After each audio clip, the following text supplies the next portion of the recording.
O'shanda hayvonlar ikki turga bo'lingan. Shafqatsiz qotillar va bechora o'ljalarga. Ammo oradan yillar o'tib biz taraqqiy eta boshladik va ibtidoiy yovvoyi odatlarimizni ham unutdik.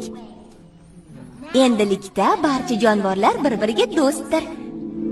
Zamonaviy jonivorlarning hayoti turli-tuman imkoniyatlarga boy. Ha, men endi har narsadan xavfsirab yashamayman va orzularim ortidan boraman. Agar istasam fasodgar bo'lishim mumkin. Men ham qorin to'ydirish uchun ovga chiqishim shart emas. Buning uchun o'z xonamda mehnat qilib o'tirsam bas. Men notarius bo'lmoqchiman. Men uchun ham albatta muhim ishlar topiladi. Kelajakda men ham jasur politsiyachi bo'lmoqchiman. Bu yerdan bir necha chaqirim narida ulkan va go'zal hayvonlar shahri bor. Bobolarimiz u yerda do'stona, qo'lni qo'lga berib, bu shaharda har kim shubhasiz o'z orzusiga yetadi deyishgan.